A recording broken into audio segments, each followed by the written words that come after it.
Hi you guys, it's Amanda Lee from Sugar Cake School here, and in this video we're going to be recreating the viral Dubai chocolate bar into cake form. We're going to use super moist dark chocolate cake layers and fill them with our pistachio filling, which will include the crunchy string pastry as well. I love Dubai, it's one of my favorite cities, and so when I heard about this cake I just knew I had to recreate it. It is so delicious. All of the links for the recipes associated with this video can be found in the description box below. Let's get started.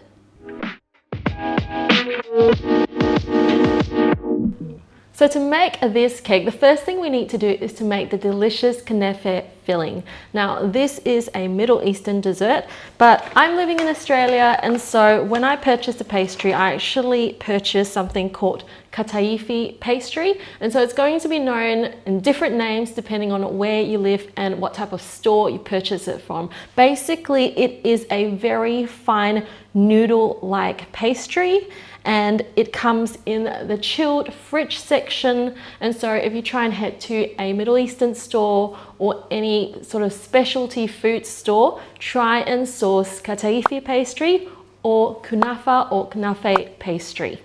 And so what I'm going to do first is to actually cut this up into little pieces. And so the pastry is actually raw.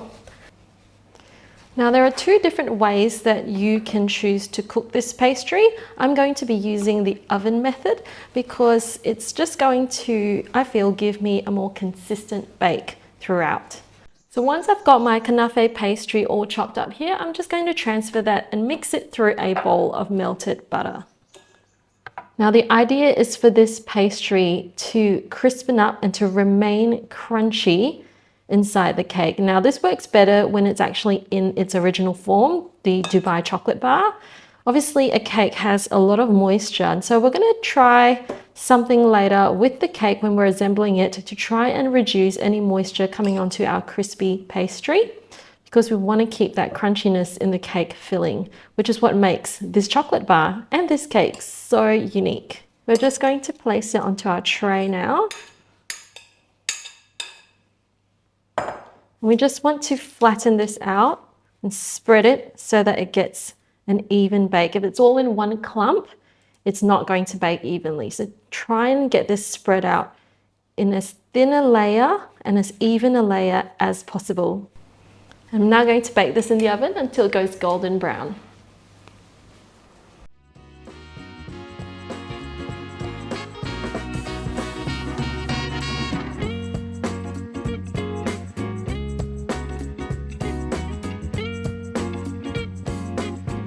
Now, if you like, halfway through the bake, you can take the pastry out of the oven and just give it a little mix through. You'll find that the parts on the outside bake a lot quicker than the middle. And so I find that giving it a little mix through and then spreading it out flat again will give you a really even bake. So now I'm going to get started on the cake element. This is a delicious mud cake that I baked yesterday. I just cling wrapped it and I set it aside until today, which is when I'm assembling everything together. And so I'm just going to take the top off. There's not much top on there because it's a very even bake on a cake. This cake bakes really quite flat, slight dome only. Now I'm just going to tort this in half. If you want a tutorial on how to stack a cake, fill it, the more technical aspect of that, I'll include a link for that down below. It's my cake construction tutorial. We go over all of the nitty-gritties. Basically, we want 3 layers. So that's layer 1. You can see how deliciously moist that is. Here, now this layer is slightly taller. I'm just going to trim it down so that it is the same height as the rest of the other layers. And so here we have our 3 layers of cake all ready for stacking. Now we are going to start making the filling, which is the heart and soul of this cake. And so the very first thing we need is really good quality pistachio paste. Try and get the best quality you can find. Mine is quite thick. There are some kinds that are a little bit more runny, but I don't mind that it's really thick. It just means that my filling is going to be quite sturdy. And so I'm going to be folding in some really luscious Swiss meringue buttercream into the mix. And so first I've got the pistachio paste, and then I'm going to go in with some tahini. Now there are a lot of recipes online that skip out this part, but after a lot of research I found that the original version has this in there. And so you want to give this a really good mix through. Okay, we're going to go in with some Swiss meringue buttercream. This is unflavoured, uncoloured, freshly made Swiss meringue buttercream. And this is just going to soften it and bring it all together. Now we're going to go ahead and add all of our string pastry into this filling. You can hear just how crunchy that is, so give it a good mix through. So I'm going to have a little try of this right now. I can't wait to see how it's coming up.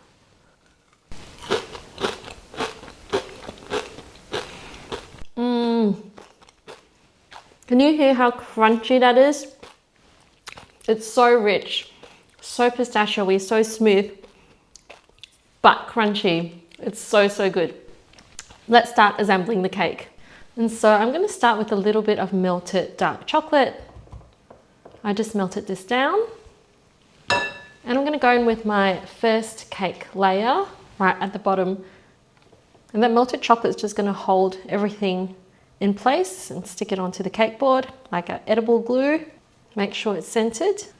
And then we're going to go in with more melted chocolate. So I'm just going to drizzle this directly onto the cake. So you've got to go quite quick because this melted chocolate is going to set. Now, this melted chocolate is going to act as a barrier between the cake, which has a lot of moisture, and the filling, which has that string pastry, which we want to stay crispy and crunchy. So again, we want this to be super, super thin, just like so, as thin as you can get it. And then we're gonna go in with some buttercream, Swiss meringue buttercream. I've put a little bit of pistachio paste into the Swiss meringue buttercream, and I'm just going to pipe this all the way around. So this is just going to help our filling remain contained within our cake. So I have a good feeling about the structural integrity of this whole cake. So you just want to palette this down until it reaches the corners, sides of the cake. Now this is a lot thicker than I anticipated, so take your time with this. Just gently use the turntable, slowly guide it from the center all the way out. This is going to be so, so tasty. All right, so now that that's done, we are going to do layer 2.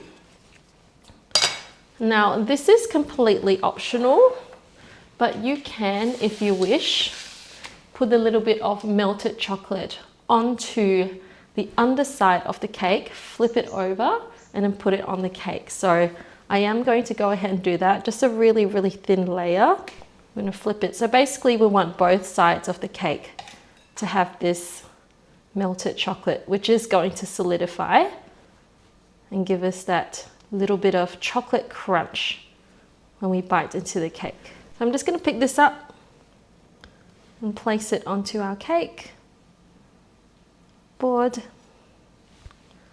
Just make sure it's centered. Now, if your layer of chocolate is too thick, it's going to be quite a challenge to slice up your cake. So again, keep it really thin. Going in with more Swiss meringue buttercream, and then more of our delicious, delicious knafe filling. So it's time for our final cake layer to go on. So I'm just going to go in with a little bit more melted chocolate.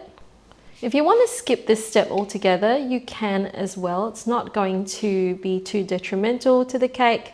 It's just the little details that makes it a little bit special.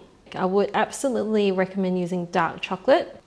This is compound chocolate, so I do not need to temper it, so it's going to set. Looky that it's even. Stunning. So now we're going to do a crumb coat on our cake. So I've got my Swiss meringue buttercream here. I just colored it with a little bit of green food coloring, just so it ties in with the whole pistachio flavor of the cake. So with a crumb coat, we want this to be a very, very thin coat, and we do not want to put any crumby bits back into the clean main buttercream that's going to go on the outside of the cake. So really, really thin, and this is just going to seal in all of that loose crumb So we've got a very dark cake crumb here, and we're going to be covering this with a really pastel light buttercream. So we want to make sure we seal all of that in. Now I'm just going to pop this into the fridge for about 5 minutes just to set that crumb coat, and then we're going to do a final layer of our buttercream on the cake. Go in with our final coat of buttercream. I've got more green coloured Swiss meringue buttercream here. We're just going to start masking this whole cake with this buttercream. So go in first with the top. We want a nice, smooth, glossy layer. Okay, and then now we're going to go in with more buttercream on the sides. So we're going to go in with a nice, thick layer, and we'll scrape this all back later on.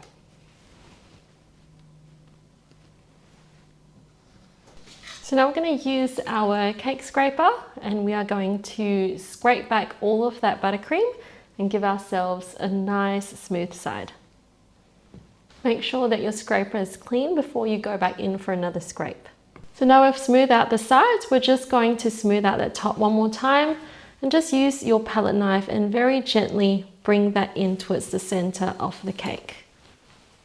Okay, and with this top we're going to do a little swirl pattern. So I'm just going to use the edge of my palette knife and run that all along the cake, from the sides to the center. The position of your palette knife, applying very gentle pressure, and slowly move it so you've got the swirl going outwards off the cake. So to finish off this cake, I've just baked a little bit more of that kataifi or kanafe pastry until it's crunchy and golden brown. So I'm just going to use that to decorate the edge of my cake.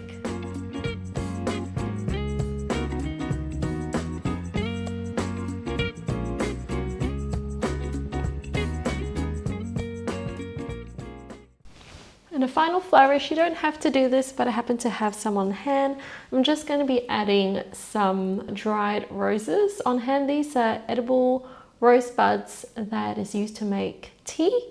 So I'm just going to decorate the top of my cake with a few of these, just for a little pop of colour.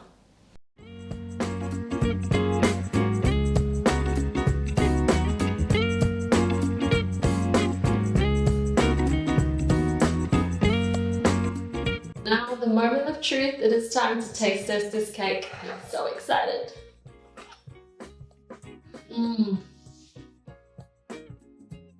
It is so crunchy. So good. Guys, you absolutely have to try making this. It is so delicious. The pistachio gives it that beautiful, nutty, rich flavor. And it's just a textural fiesta. It's so crunchy and so moist on the cake. It's such an incredible pairing. For all related recipes and techniques, head down to the description box down below. Thank you so much for joining me in this video tutorial. If you would like to receive more, hit that subscribe button and don't forget to turn on notifications so you are notified of all of our new content. Catch you guys later.